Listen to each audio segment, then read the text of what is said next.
Mummy वो हाजमोला की शीशी कहाँ रखी है?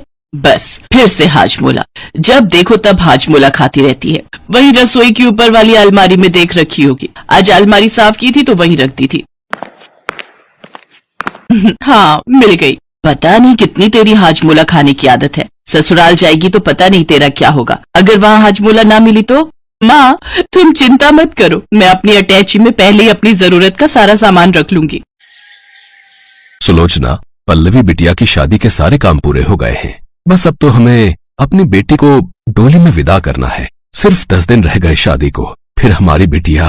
पापा आप फिर से रोने लगे। अगर आप ऐसे रो दोगे तो मुझे नहीं करनी है शादी वादी। क्या करूं बेटा, खुशी के आंसू तो छलक ही आते हैं। बेटियां तो पराया धन होती है ना। एक दिन अपने मायके को छोड़कर ससुराल में घर बसाना ही होता है, ससुराल को अपना बनाना होता है। हमारी बच्ची, हमारी लाडो। अब चिंता मत करो मम्मी पापा, मैं आपसे रोज मिलने आया करूंगी। और फिर मैं तो इसी शहर में जा रही हूँ, बस थोड़ी दूर का ही तो रास्ता है। पल्लवी सुलोचना और श्यामलाल की इकलौती बेटी थी। शहर में रहने वाले किशनलाल और सुधा देवी के घर वो बहू बनकर जा रही थी। शादी का दिन आ जाता है। पल्लवी और अनुभव की शादी हो जाती है। शादी के बाद पल्लवी अपने ससुराल पहुंचती है, पर अगले दिन वो बहुत परेशान थी, जिसका कारण था उसकी हाजमोला की शीशी। ओह नो, लगता है मैं अपने पर्स में हाजमोला की शीशी रखना ही भूल गई। अब मैं क्या करूं? मुझे तो हाजमोला खाने की बहुत उड़क हो रही है। अगर मुझे नहीं मिली तो मैं सचमुच परेशान हो जाऊंगी। यहाँ किसी को कहते अच्छा भी नहीं लगता। सब क्या सोचेंगे कि मैं भी क्या मांग रही हूँ। बहुत शर्म आएगी। अब क्या करूँ? क्या हुआ पल्लवी, कोई परेशानी है क्या? नहीं तो नहीं, बस ऐसे ही थोड़ी थकान हो रही थी। अच्छा। पल्लवी बेटा, तुम्हारी पग फेरे की रस्म के लिए तुम्हें अपने मायके जाना है, तो तुम तैयार हो जाओ। सास की बात सुनकर पल्लवी खुश हो जाती है, क्योंकि उसे पता था कि उसकी मम्मी के घर तो उसकी हाजमोला की शीशी रखी हुई है, वो जाते से खा लेगी। इसलिए पल्लवी जल्दी से तैयार हो जाती है। पल्लवी का चचेरा भाई उसे लेने के लिए आ जाता है। पल्लवी अपनी मम्मी के घर चली जाती है। सब लोग पल्लवी के साथ वहाँ घुल मिल कर बातें कर रहे थे। तभी पल्लवी रसोई में जाती है, हाजमोला की शीशी उठा लेती है। तभी उसकी चचेरी बहन रसोई में आ जाती है। और बताओ पल्लवी, कैसी रही तुम्हारी शादी की पहली रात?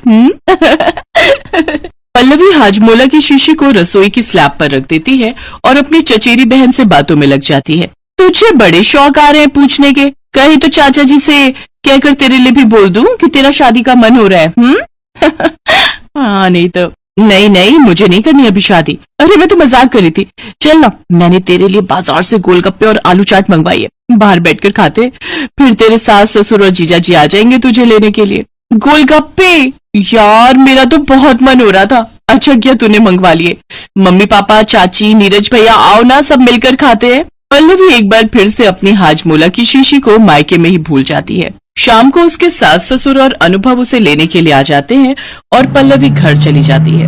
अगले दिन उसे फिर याद आता है, अरे यार, कोमल के चक्कर में मैं हाजमोला की शीशी रसोई की स्लैब पर ही छोड़ आई थी। अब क्या करूं? मेरा बहुत मन हो रहा है, मुझे कुछ भी करके हाजमोला चाहिए, कैसे करूं? तभी पल्लवी की सास सुधा कमरे में आ जाती है। पल्लवी बेटा, कल तो हम तुझसे कुछ बनवा नहीं पाए थे, तो मैं सोच रही थी तुम आज ही रसोई में कुछ मीठा बना लो। सब मेहमान भी आए हुए हैं, ताई जी, ताऊ जी सब बाहर ही बैठे हैं। एक काम करो, तुम हलवा बना लो, मैं तुम्हें सामान बता देती हूँ। आओ मेरे साथ रसोई में चलो। पल्लवी अपनी सास के साथ रसोई में चली जाती है। सुधा उसे हलवा बनाने का सारा सामान दे देती है। पल्लवी हलवा बनाती है। पल्लवी का मन बार बार हाजमोला खाने का हो रहा था। हलवे में डालने के लिए ड्राई फ्रूट तो मम्मी जी ने दी ही नहीं, देखती हूँ किसी अलमारी में रखी होगी।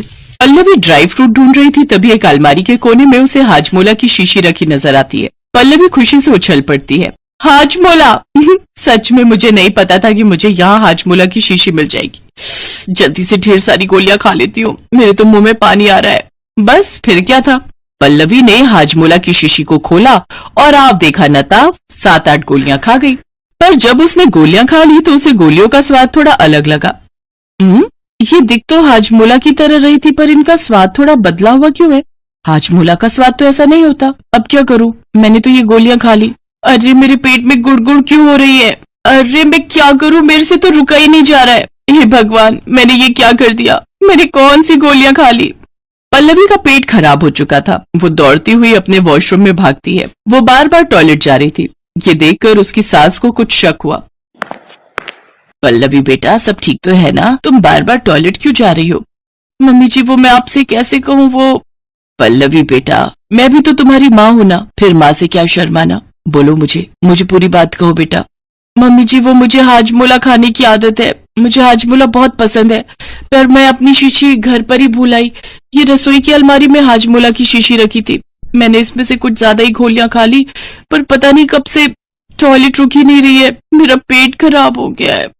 पल्लवी थोड़ा शर्मा जाती है, पर उसकी सास सुधा बहुत अच्छे स्वभाव की थी। आहा, पल्लवी बेटा, गलती मेरी ही है। ये हाजमोला की शीशी, इसमें हाजमोला की गोलियां नहीं है, कब्ज के चूरन की गोलियां हैं।